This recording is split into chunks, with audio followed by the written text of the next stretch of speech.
네, 오늘은 상처받은 내면 아이 치유라는 책으로 함께 해보겠습니다.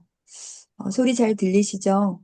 예, 네, 이 책은 존 브래드쇼라는 분이 이렇게 책을 했는데 상담학 공부에서는 굉장히 중요한 한 분야의 책이에요. 그래서 이 존 브래드쇼 이분은 신학도 공부하시고 심리학을 공부하셔서 가족 치유 상담, 그래서 이분이 쓴 책 중에서 뭐죠? 부부 치료, 그 부부 치료 뭐였죠? 이름이 갑자기 생각이 안 나네. 그 부부 치료가 굉장히 유명하신 분이거든요. 그래서 원래 이분이 신부가 되기 위해서 사제의 수업을 받았다고 해요. 이제 그러다가 신학을 하고 또 이제 심리학을 공부하게 되었어요. 그래서 이분은 상담사이고 또 이제 책도 많이 쓰셨죠. 그리고 신학자이시고 경영 컨설턴트를 많이 하셨고요. 이제 대중에 많은 강의를 했어요. 특별히 내면아이 치료 워크숍으로 굉장히 유명하신 분입니다. 그래서 이분은 이제 사람들의 내면을 치료하고 특별히 중독과 가족 관계를 회복시키는 그런 일들을 이제 하는데 거기에 키 포인트로 이제 내면 아이를 치료하면서 이 내면 아이와 중독과의 또 관계가 굉장히 밀접하다고 해요. 그래서 이렇게 가족을 특별히 치유하는 사역들을 했고요. 이제 토론토 대학에서 세계의 학위를 취득하였고 많은 책을 썼는데 그중에 이 가족이라는 책과 수치심의 치유 그리고 이 책 상처받은 내면화의 치유는 뉴욕 타임즈의 그 베스트셀러를 기록한 새 책이에요. 그래서 저도 시간이 되면 이 새 책을 다 한번 해보려고 합니다. 나중에. 여기 이 책을 번역한 오재영, 이분도 굉장히 유명한 상담사죠. 한국 분이에요. 지금, 데이브레이크 상담 학교에 학교를 세워서 하시고 계세요, 지금. 그래서 이제 이 책을 읽는 동안, 당신의 오래된 상처가 치유되는 경험을 갖게 될 것이다. 그러니까 이 오재영, 이분이 자기도 10년 전에 이제 이 책을 쓰기 10년 전에 이 존 브래드쇼라는 분을 미국에서 만나서 그 내면아이 치료라는 그런 집단 상담을 듣고 자기가 치유받게 되었어요. 그래서 이제 이 책을 번역하게 되었고 이분이 한국에서 또 10년 이상 계속 내면아이 치료 워크숍을 하고 있습니다. 이제 저도 여기에서 계속 이렇게 안내가 오는데 이번에도 안내가 왔더라고요. 제가 한번 시간이 되면 해보고 싶었는데 시간이 너무 안 되는 거예요. 10월부터 시작하는데 3박 4일 하는데 회비가 100만 원입니다. 근데 이 책을 가지고 동일하게 해요. 3박 4일 동안. 이 책에서 5번의 실습이 나오거든요. 근데 저는 10월 달과 11월 달에 한 3번 정도로 책을 나눠서 5번은 아니지만 3번 실습을 한번 같이 해보면 우리 선교사님들과 우리 선생님들의 굉장히 도움이 될 것 같아서 그렇게 한번 해보려고 합니다.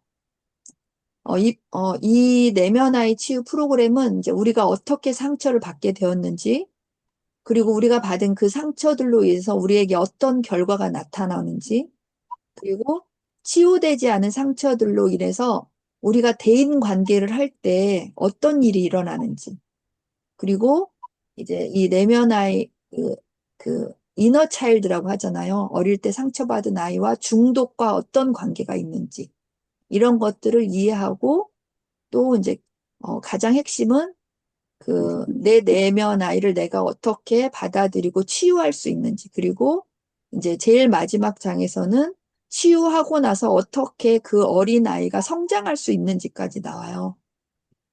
그래서 심리학에서 굉장히 중요한 책이고 여러분에게 굉장히 좋은 시간이 될 거라고 생각합니다. 이 저자가 존 브래드쇼가 이제 워크숍을 계속 해요. 미국에서도 하는데 이런 워크숍을 할 때마다 이렇게 말한다고 해요. 각자가 쓰고 있는 가면을 벗어버리고 지금까지 숨어 있었던 자신의 내면 세계에서 나와야 합니다. 그러니까 이게 무슨 말이냐면 우리는 어릴 때 그 상처를 받았기 때문에 내가 나의 모습을 있는 그대로 보여주지 못하고 드러내지 못하고 나를 숨긴다는 거예요. 그런데 우리가 치유받기 위해서는 나를 정직하게 대면해야 하는 거예요.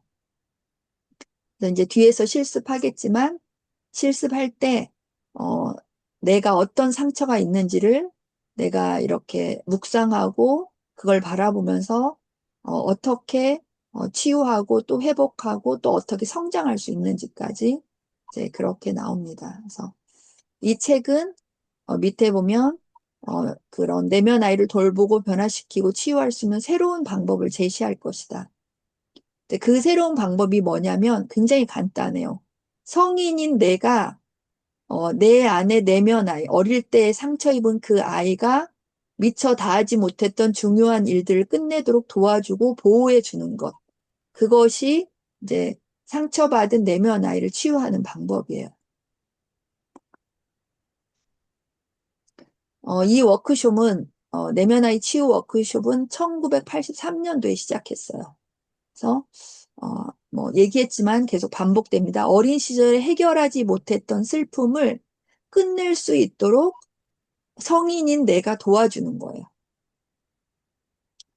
그래서 어릴 때 내가 듣고 싶었던 이야기를 부모에게, 양육자에게 듣지 못했는데 그것을 성인인 내가 어린 아이에게 이야기해 줬을 때 그 아이가 이제 정말 통곡하고 그 자기의 아픈 감정을 치유하게 되는 거예요.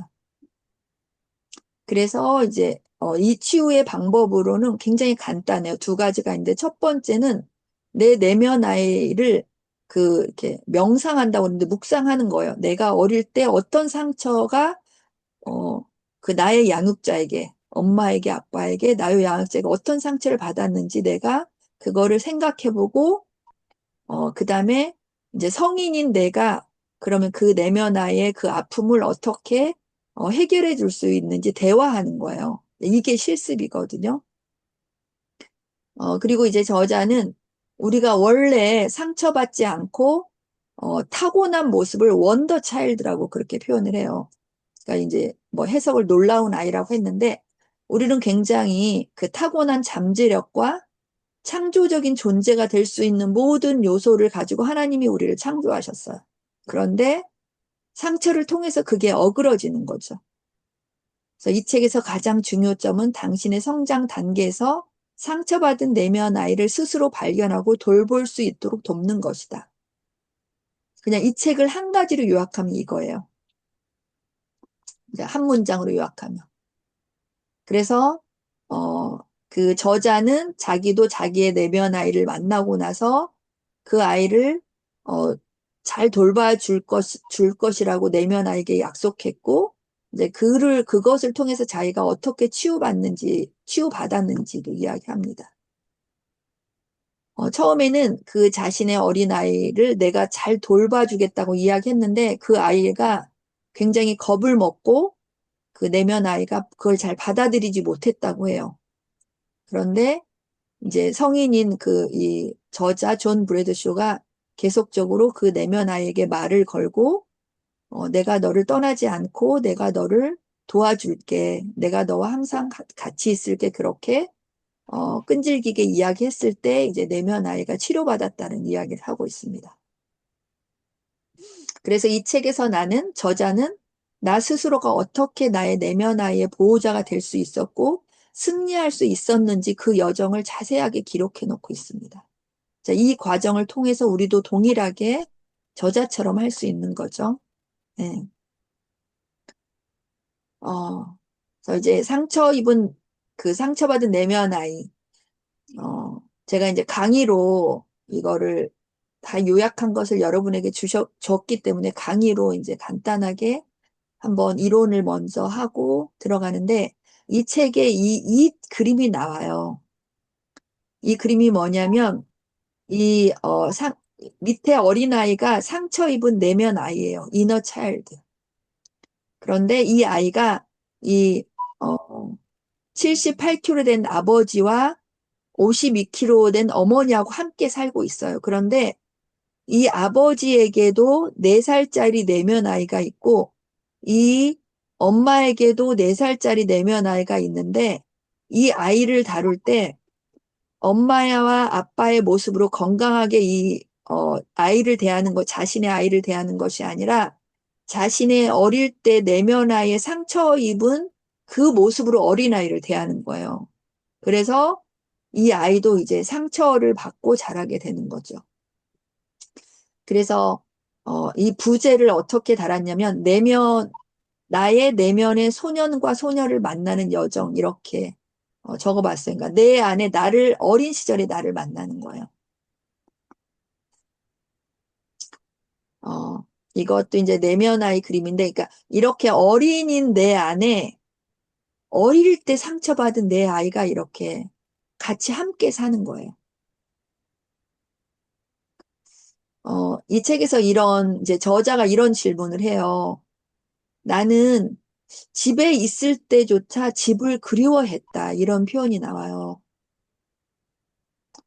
어, 그러니까 이 질문은 제가 우리 선교사님들이나 이제 선생님들에게도 한번 해보고 싶은데, 혹시 선교사님들이나 선생님들은 이런 경험이 있으신가요?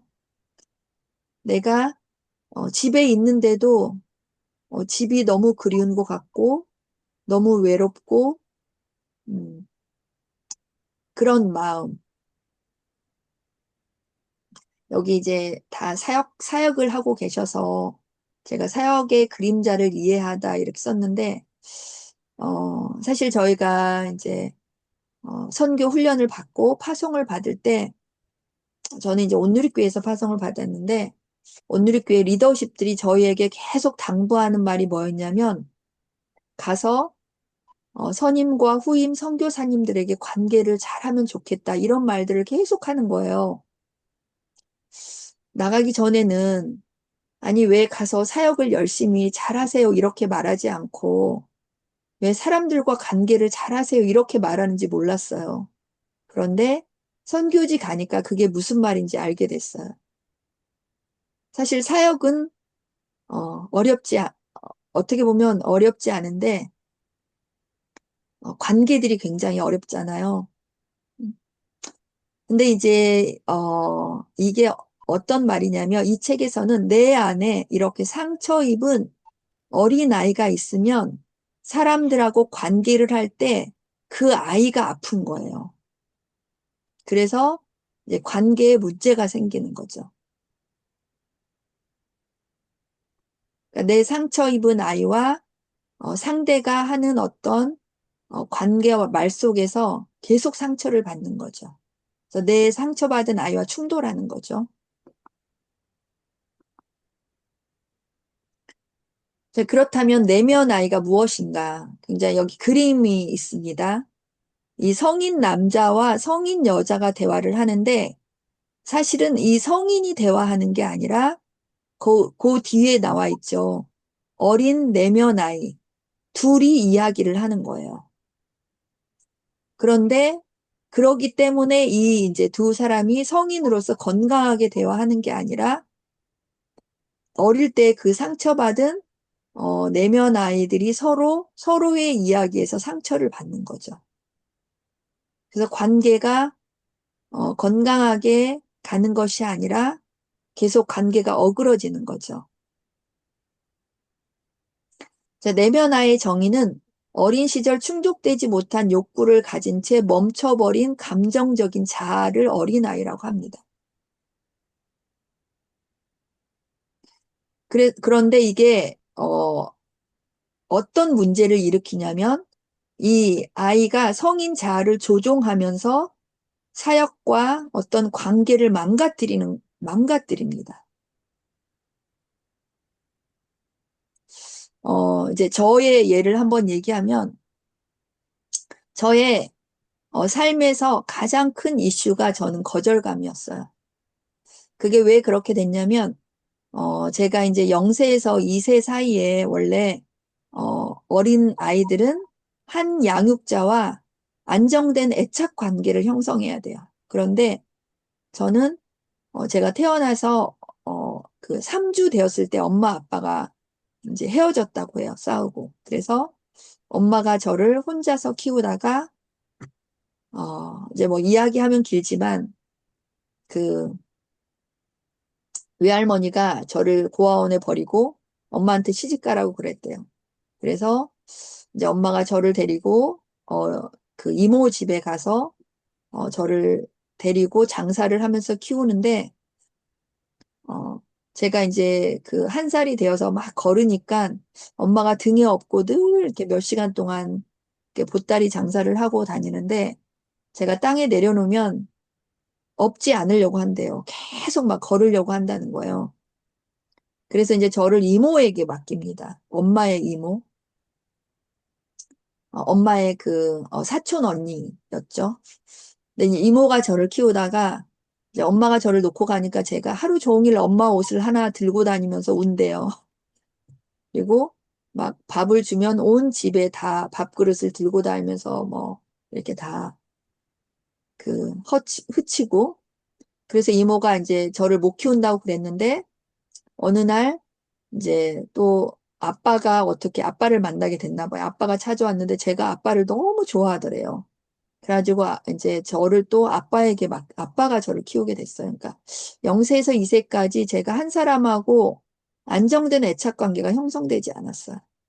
엄마가 키우다 이모가 키우다가 아빠가 키우게 된 거예요. 그래서 제가 이제 굉장히 자존감이 낮고 이제 그런 아이로 자랐는데 그래서 이제 저는 엄마에게 그 거절감이 제 삶의 이슈였다는 걸 저는 몰랐어요. 그런데 이게 문제는 뭐냐면 남편의 말들 중에서 어떤 제가 거절감을 느끼면 제가 분노하는 거예요. 그런데 왜 그런지 몰랐어요. 그런데 제가 한 결혼하고 20년 정도 됐을 때 부부 세미나를 하면서 알게 됐어요. 아, 내 이슈가 거절감이었구나. 그래서 남편의 어떤 사소한 거절감의 말을 들으면 내 안에서 막 분노가 폭발하는 거예요. 그러니까 저의 거절감이 건드려지면서 그게 너무 아픈 거예요. 이렇게, 어, 어릴 때 그런, 아팠던 그런 감정, 그런 그 내면 아이가 건드려지면 이제 성인이 되어서도 이게 계속 관계적으로 문제가 생기는 거죠. 그래서 이제 내면 아이를 치유해야 하는 거죠. 이 그림도 내면 아이 그림입니다. 이제 성인의 남녀 사이에 어린 자아가 이렇게 같이 들어있는 거죠. 내면 아이를 이렇게 진단하는데, 특별히 이제 사역자에서 제가 사역적인 관점으로 한번 봤어요. 내면 아이가 있을 때 어떤 일들이 생기는지. 어, 사실 이제 내면 아이가 있으면 우리가 선교 현장에서 아니면 각자의 사역지에서 이렇게 사역을 하는데 어떤 욕구가 발동하냐면 인정 욕구가 발동이 돼요. 그래서 이 나를 인정해주고 그러지 않을 때 또 이제 상처를 받습니다. 여기 첫 번째 보면 공동 의존증이라는 게 나와요. co-dependence. 그러니까 이거는 뭐냐면 그 공동 의존증은 자신의 어떤 가족 중에 중독증인 환자가 하나 있어요. 예를 들어서 그러면 그 중독증 환자에게 자신의 삶을 이렇게 맞추면서 갈등을 줄이려고 하는 거예요. 그러니까 예를 들어서 저희 아버지는 그 알코올릭이었어요. 늘 어릴 때 술을 마시고 엄마를 많이 때리고 그랬거든요. 그래서 어릴 때 제가 굉장히 어, 그 말을 안 하고 먹지 않고 이렇게 소아 우울증이 되었어요. 그것 때문에 사실은. 그런데 이제 그렇게 어떤 그 건강하지 못한 서로를 이렇게 의존하는 거예요. 그거를 이제 여기는 공동 의존증이라고 하는데 이 책에서는 코디펜던스를 상호의존증이라고 번역을 했더라고요. 이 오재영 씨. 근데 상호의존증이라고 하면 말이 틀려요. 상호의존증은 인터디펜던스예요. 그러니까 상호의존은 뭐냐면 건강한 의존이거든요. 그러니까 하나님이 우리를 창조하실 때 우리가 지난번 책에서 그 사람 의존증에 대한 책을 한 권 했었어요. 사람 의존증.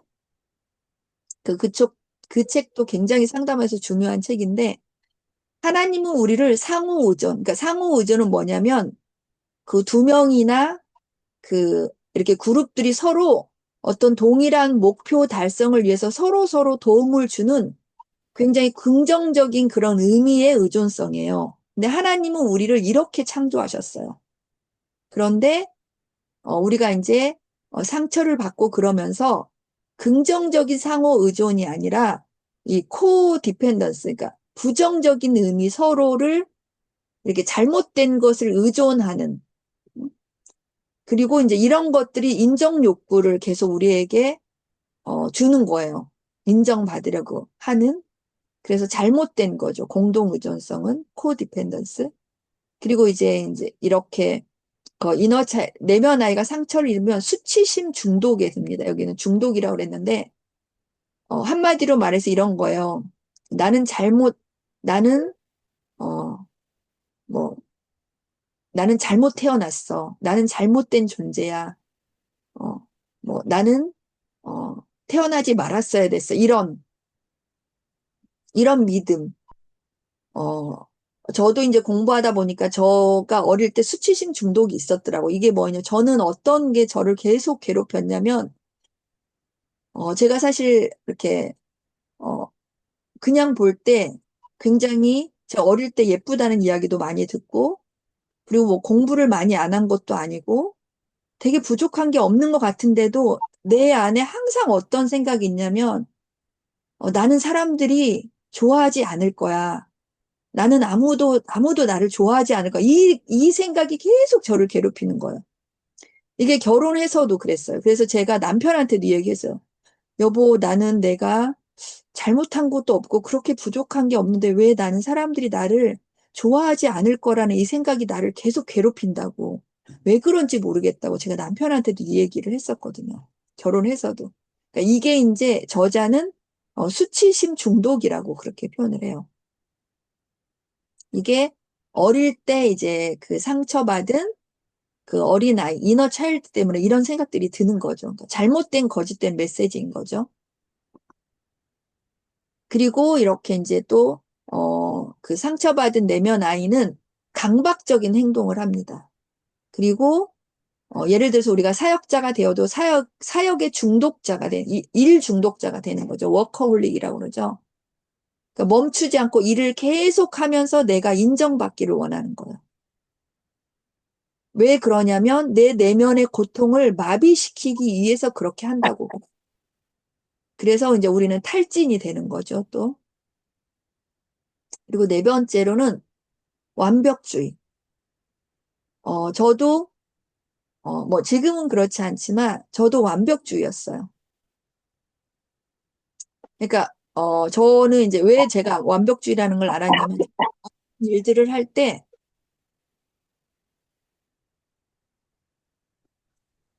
잠깐만요. 제가 소리가 나서 아, 소리를 꺼주시면, 좋을 것 같습니다. 네. 아,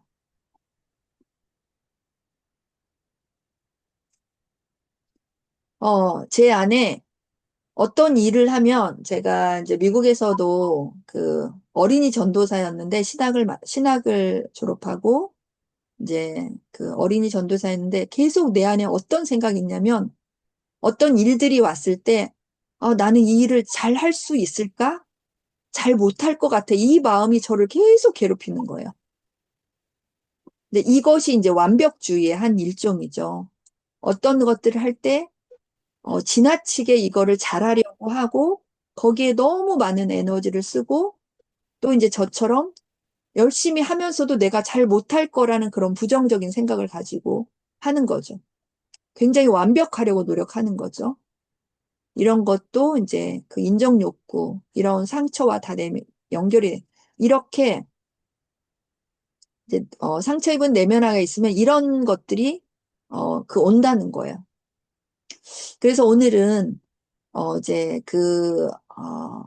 여기에 5가지 실습이 나누는데 오늘은 가장 어릴 때 갓난 아이를 초기 고통을 다루는 그런 작업을 해보려고 그래요.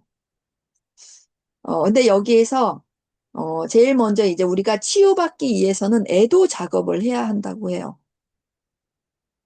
여기 핵심 나오는데 채워지지 못한 욕구들의 상실에 대해 슬퍼하는 것이 치유의 시작이다. 그래서 내 안에 여기 그림도 나오죠. 어른이 자신의 내면에 있는 아이가 울고 있는 것을 보는 거예요. 내 안에 억압된 슬픔, 분노, 두려움들을 인식하고 이것을 받아주고 풀어주는 거예요. 그래서 그 현재의 에너지를 회복한다. 이게 어떤 말이냐면 내 안에 이런 억압된 어떤 슬픔이나 분노와 이런 아픈 것들이 있으면 그것을 내가 사람들한테 또 보여주지 않기 위해서 그리고 또 나를 아까도 그랬잖아요. 이렇게 가면을 쓰는 거예요. 내가 살면서. 그래서 거기에 많은 에너지를 쓰는 거예요. 그래서 내가 현실에서 성인이 되어서 건강하게 내 에너지를 써야 될 때 그 에너지를 뺏기는 거예요. 그래서 이렇게 충분하게 어린 시절을 내가 상처받은 것을 애도 작업을 했을 때 그 잘못된 뺏기는 에너지를 이제 더 이상 뺏기지 않고 건강하게 되는 거죠. 마음이. 그래서 고통은 죄책감이 아닌 치유되어야 할 상처임을 명시하라. 그러니까 내가 고통받는 것이 그리고 이제 이렇게 내면 아이가 있는 사람들은 죄책감이 많이 들어요. 저도 굉장히 죄책감. 그러니까 어떤 일이 잘못되면 항상 나는 다른 사람이 잘못이야 이런 게 아니라 나 때문에 그랬어. 내가 부족해. 내가 문제야. 이런 죄책감을 저도 굉장히 많이 갖고 살았거든요. 그러니까 이제 이런 것들이 다 나중에 우울증의 어떤 기초가 돼버려요. 그런 것들이 우울증으로 몰아가는 거죠. 그런 죄책감, 뭐 완벽주의 막 이런 거, 어? 수치심 중독 이런 것들이 이제 우울감으로 계속 저를 몰고 가는 거죠. 네. 그래서 아까도 이야기한 것처럼 내면에 그런 어린아이의 상처받은 그런 슬픔과 그런 감정들이 치유되었을 때 이제 성인인 내 자아가 회복되는 거예요. 그래서 여기는 새로운 부모되기라는 표현을 했는데 이게 어떤 말이냐면 이게 둘 다 나예요. 그림에서 보면 둘 다 난데 이 성인인 나가 어린 나를 그런 감정을 들어주고 어, 도닥여주고 회복시켜주면서 어린 나에게 새로운 부모가 되어주는 거예요. 내가 내 어린아이를 치유한다 해서 내가 내 엄마에게 내 아빠에게 나를 양육했던 사람에게 당신이 나에게 새로운 부모가 되어주세요. 이렇게 말하는 게 아니고요. 성인인 내가 내 안에 있는 내면 아이에게 건강한 새로운 부모가 되어주는 거예요. 자, 여기 보죠. 성인인 나 자신이 나의 내면 아이를 돌보고 보호하는 가장 신뢰할 수 있는 보호자가 되는 것. 그게 이제 새로운 부모가 되어주는 거예요. 그래서 여기 조 코댓이 이런 말을 했어요. 당신만이 당신을 절대로 떠나거나 잃어버리지 않을 유일한 사람이다. 그러니까 나의 어린 나를 가장 잘 돌봐줄 사람이 바로 성인인 나라는 거예요. 그래서 이제 그런 작업을 하자는 거죠. 어, 그런데 이제 제가 요즘에 이제 멤버 케어를 공부하고 있거든요. 그런데 저는 이제 저도 제가 잘못된 멤버 케어의 개념을 갖고 있다는 것을 공부하면서 알게 됐어요. 저는 멤버 케어 하면 어떤 나를 파송한 선교 단체나 나를 파송한 교회가 저를 잘 케어해 줘야 된다고 생각했어요. 그게 멤버 케어라고 생각했어요. 그런데 멤버 케어를 공부하다 보니까 멤버 케어의 가장 핵심이 뭐냐면 셀프 케어예요. 그러니까 내가 나를 케어하는 거예요. 건강하게. 그리고 두 번째가 이제 어떤 선교단체나 파송교회가 나를 이제 그 건강할 수 있도록 저를 케어해 주는 거라는 것을 알게 됐어요. 그런 것처럼 이 내면 아이도 내가 나를 케어하는 거예요. 그리고 이 셀프 케어의 가장 중요한 또 핵심이 뭐냐면 건강한 경계선을 만드는 거예요. 그 바운더리 있잖아요. 건강한 경계선. 그러니까 건강한 타인과의 건강한 경계선을 만들었을 때 나의 내면 아이를 보호하고 내가 사역으로 소진되는 그 에너지를 예방할 수 있다는 거예요. 그래서 여기 사역을 잘 하기 위해서는 휴식을 또 잘 해야 되는 거죠. 그러니까 이게 경계가 있어야 돼. 그러니까 사역만 예를 들어서 90% 하고 쉬는 것은 뭐 10% 이런 게 아니라 이 건강하게 이 사역과 휴식의 경계를 잘 지켜야 된다는 거. 또 여기 요청과 거절. 어떤 사람이 나에게 뭔가를 요구했을 때 yes, no를 잘 해야 되는 거죠. 건강하게. 내가 할 수 있는 것은 yes 하고 내가 힘들고 어렵고 할 수 없는 것은 no 하는 거예요. 그게 이제 건강한 경계선이잖아요. 그리고 인간관계 경계도 명확히 설정하게. 그러니까 어, 이제 선교지에서도 제가 이거는 굉장히 많이 생각하는 건데, 인간관계의 경계, 그러니까 어떤 선임이나 후임, 그리고 다른 선교사님들하고도 어떤 사람들은 너무 막 이렇게, 아까 코디펜던스 있잖아요. 공동의존증. 너무 관계를 깊게 하면 또 너무 상처를 많이 받고 그렇게 되는 거예요. 그런데 건강하게 우리는 같이 사역을 하지만 사실 가족은 아니잖아요. 어느 정도 건강한 경계선을 지켰을 때 저는 이 관계가 더 건강하다는 것을 알고 있어요. 물론 이제 제가 미국에서 거의 15년 살았기 때문에 조금 더 한국적인 마인드지만 거기에 이렇게 경계선을 지키는 것들이 좀 있어서 어떤 분들은 저를 조금 더 뭐죠? 그 셀피시한 거 뭐죠? 그 개인주의 이런 게 저를 보면 이렇게 강하다고 그런 이야기들을 이제 하시는 분들이 있거든요.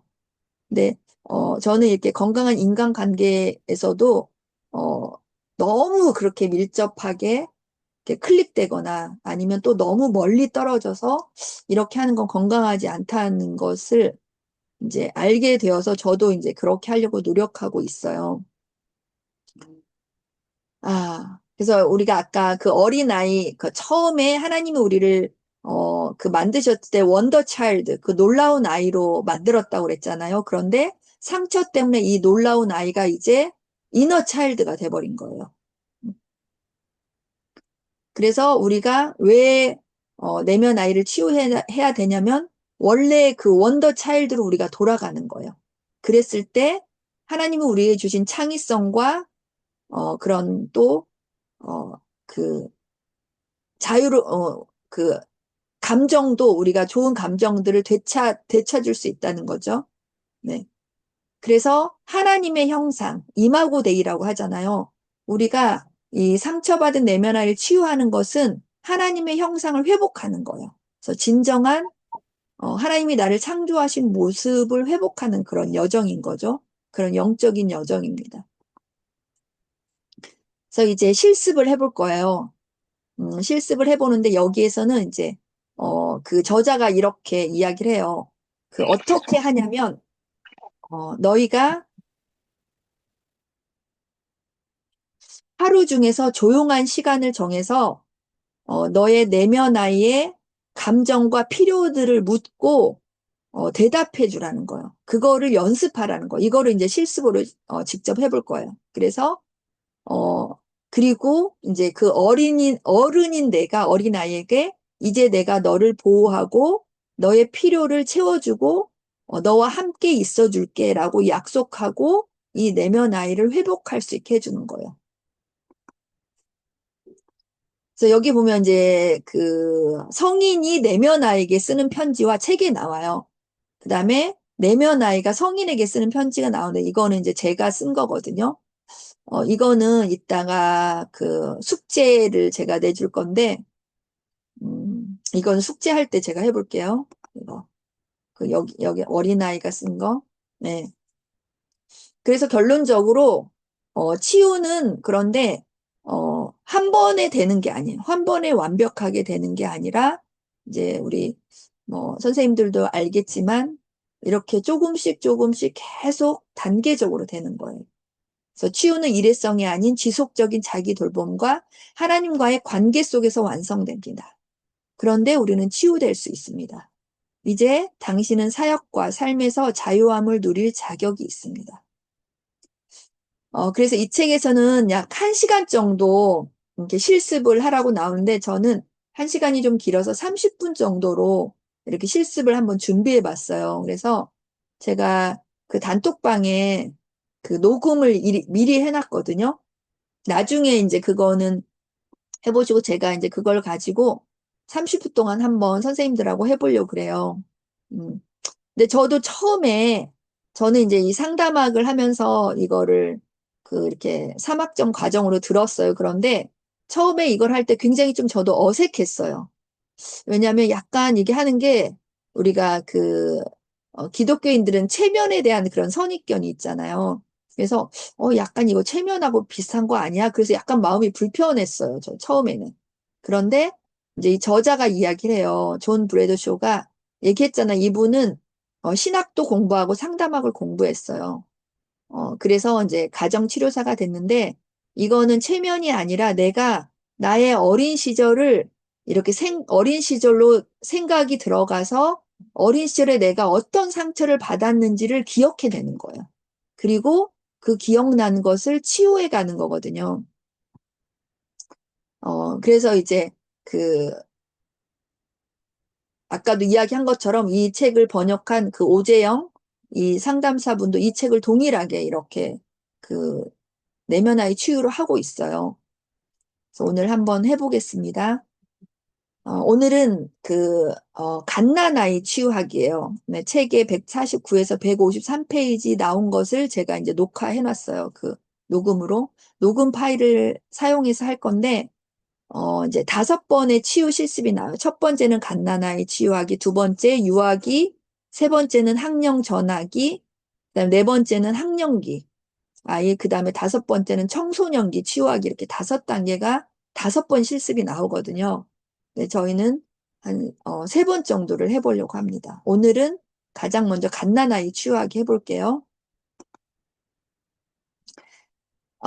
이것도 이제, 이거는 뭐 다 많이 아실 거예요. 에릭슨이 우리 인생의 전생의 발달을 8단계로 나누었어요. 그런데 이게 왜 중요하냐면 이 8단계에서 예를 들어서 어린아이 때, 영아기 때 이제 기본적인 신뢰감이 우리한테 그 양육자를 통해서 쌓여야 되는데 우리가 상처를 받으면 이 신뢰감보다 불신감이 더 커지는 거예요. 그러면 이제 이너 차일드가 되는 거예요. 그리고 뭐 두 번째, 또 이것도 유년기 때, 이제 학문기라고 하는데 이때도 우리가 어떤 것을 할 때 그 양육자들이 계속 그걸 못하게 하고 그러면 이제 수치심이 들어요. 더 크게 작용해요. 그러면 이제 내면 아이가 되는 거예요. 이렇게. 그 다음에 이제 세 번째 유년기에서 자발성, 주도성과 죄책감. 내가 주도적으로 뭘 하면서 할 수 있는 것을 부모가 허락하고 그것을 잘 할 수 있도록 도와주면 굉장히 창조적이고 그런 것들이 발달하는데 그렇지 못하고 계속 못하게 저지하고 말리면 이제 죄책감이 그때 생기는 거예요. 죄책감이 훨씬 커져요. 그러면 이제 내면 아이가 이렇게 단계별로 어, 열등감이 들고 이런 뭐 청소년기에 자아 정체성이 확장되어야 되는데 역할이 혼미되고 이런 것들로 인해서 이제 이너 차일드가 됩니다. 그래서 한번 실습을 한번 해볼게요. 일단 공유를 중지하고